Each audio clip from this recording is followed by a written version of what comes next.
ఎందుకో కానీ మరి బీజేపీ ఓట్లు అయితే బాగానే గుద్దుతున్నారు కరీంనగర్లో 15 लाख లేదు 15 రూపాయలు కూడా లేదు వచ్చింది లేదు చేసింది లేదు సంవత్సరానికి 2 కోట్ల ఉద్యోగాలు ఇస్తా అన్నాడు మరి 11 సంవత్సరాలలో 22 కోట్ల ఉద్యోగాలు ఇవ్వాలి వచ్చినాయా ఉద్యోగాలు రాలే అక్కడ ఆ మోసం ఇక్కడ 6 గ్యారెంటీలు 420 హామీలు 420 మాటలు ఇక్కడ ఈ మోసం అందుకే నేను చెప్పిన నక్క కథ ఒక కాంగ్రెస్ గురించో రేవంత్ రెడ్డి గురించో కాదు ఇద్దరి గురించి కాంగ్రెస్ బీజేపీ ఇద్దరు మోసగాళ్ళే ఈ మోసం నిన్నీయాల చాలైంది కూడా కాదు భారతీయ జనతా పార్టీ 1998లోనే ఆంధ్రప్రదేశ్ రాష్ట్రంలో ఆనాడు కాకినాడలో ఒక తీర్మానం పెట్టింది వాళ్ళ రాష్ట్ర కమిటీలో ఒక్క ఓటు వేయండి బీజేపీకి 2 రాష్ట్రాలు ఇస్తాం ఒక ఓటు 2 రాష్ట్రాలు అని చెప్పి 1998లోనే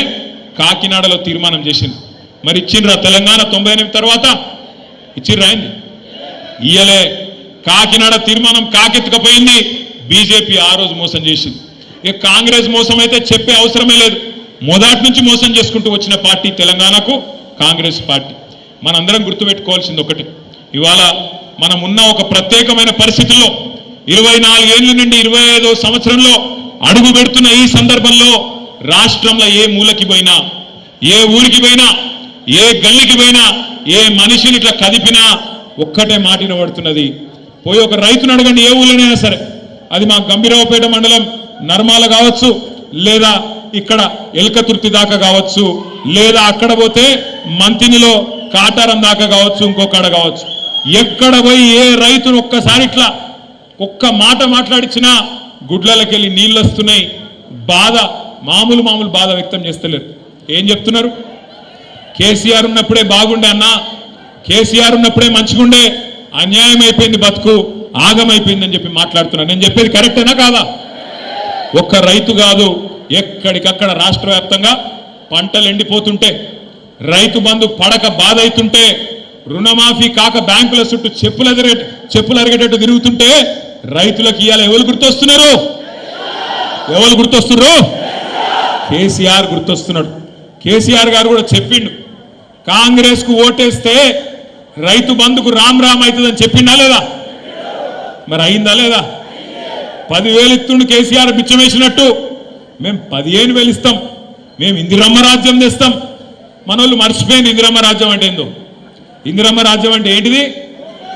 ఎమర్జెన్సీ రాజ్యం పోలీసుల రాజ్యం అణిచివేత రాజ్యం సోషల్ మీడియాలో ఒక పోస్ట్ పెడితే పోలీసుడు ఫోన్ చేస్తాడు వాడిని దొంగలు వాడు ఇడిచిపెట్టిండు పోలీసుడు బీఆర్ఎస్ వాళ్ళు ఎంబడి వాడుడే నేర్చుకున్నాడు పోస్ట్ పెట్టగానే ఫోన్ నేను ఒక్కటే మాటిస్తున్నా మీకు నేను కేసీఆర్ గారు అంత మంచోని కాదు మళ్ళా మన టైం వస్తుంది మళ్ళా బరాబర్ మన టైం వస్తుంది వచ్చినాక పేర్లు రాసి పెట్టుండ్రి ఒక్కొక్కరిని ఏమేం చేయాలో అని చేద్దాం వదిలిపెట్టే సమస్య లేదు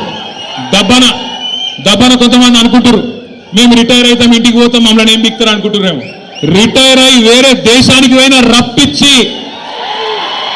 తప్పకుండా అన్ని లెక్కలు సెటిల్ చేస్తాం హిసాబ్ కితాబ్ మొత్తం చూస్తాం గట్ల ఊకునే బాపత్ కాదు ఇదివరకున్న కథ వేరు ఇప్పుడున్న కథ వేరు కానీ ఒకటి మాత్రం వాస్తవం ఇలా ప్రజలకు ఏ కష్టం వచ్చినా ఎక్కడ ఏ ఇబ్బంది వచ్చినా గుర్తొస్తున్నది మన నాయకుడు కేసీఆర్ మొన్న నేను చూసిన హైడ్రా పేరు మీద ఒక ఆడబిడ్డ పాపం చెప్పుల దుకాణం నడుపుతున్నది హైదరాబాద్లో నాచారంలో ఆమె దుకాణాన్ని హైడ్రా వాడు వచ్చి ఆ బుల్డోజర్ అదేదో హిటాచి పెట్టి కొట్టేస్తున్నాడు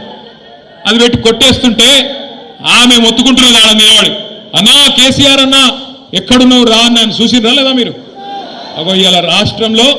ఎవలకు ఏ కష్టం వచ్చినా ఆటో డ్రైవర్లు తమ ఆటోలు వెనుక రాసుకుంటున్నారు అన్నా తప్పైపోయింది అన్యాయం అయిపోయినాం ఆగమైపోయినాం కేసీఆర్ గారు ఎక్కడ ఉన్నావు అని ఆటో డ్రైవర్లు యాద్ చేసుకుంటాను ఉద్యోగులు యాద్ చేసుకుంటాను 73% జీతం పెంచిండు కేసీఆర్ మమ్మల్ని కడుపులో పెట్టుకొని చూసుకున్నాడు కేసీఆర్ మాకు స్పెషల్ ఇంక్రిమెంట్ ఇచ్చిండు కేసీఆర్ కానీ ఇవాళ ఈ ప్రభుత్వాన్ని నమ్మితే 5 డిఏలు బాకీ ఉన్నాయి కేసీఆర్ ఇచ్చిన పిఆర్సీ నడుస్తున్నది 1వ తారీఖు జీతం ఇచ్చుడే ఎక్కువ మీకు మీరికెళ్ళి ఏమి ఇవ్వాలని చెప్పి ముఖ్యమంత్రి మాట్లాడే పరిస్థితి ఇలా మా తమ్ముళ్ళు నిరుద్యోగులు మా చెల్లెళ్ళు వాళ్ళు యాద్ చేసుకుంటున్నారు అశోక్ నగర్ నుంచి మాకు మెసేజ్లు పంపిస్తున్నారు అన్నా తప్పైపోయింది ఇదివరకు వీళ్ళ మాటలు నమ్మి ఆగమైనం అశోక్ నగర్ కు రాహుల్ గాంధీ వచ్చి సంవత్సరంలో 2 లక్షల ఉద్యోగాలు ఇస్తా అంటే నమ్మినాం. కానీ మోసం జరిగిందన్న 16 నెలల 6,000 ఉద్యోగాలు కూడా ఇయ్యలే కాంగ్రెస్ వాళ్ళని చెప్పి వాళ్ళు బాధపడతా ఉన్నారు. ఒక్కరు కాదు, రాష్ట్రంలో ప్రతి మనిషి ప్రతి బిడ్డ ఈరోజు మళ్ళీ తిరిగి ఎలక్షన్లు ఎప్పుడు వస్తాయా, ఎప్పుడెప్పుడు మాకు అవకాశం వస్తుందా, ఎప్పుడెప్పుడు మా సత్తా చూపి గులాబీ జెండా మళ్ళీ ఎగిరేద్దామా అనే ఒక కసి మీద రాష్ట్రం అంతా ఉన్నారు. కమలాకర్ అన్న తప్పు చెప్పిండు. కమలాకర్ అన్న ఇంకా 3.5 ఏళ్ళు ఎట్లా భరించాలి అన్నాడు. 3.5 ఏళ్ళు ఎక్కడుంది, అయిపోయింది. ఆఖరి 6 నెలలు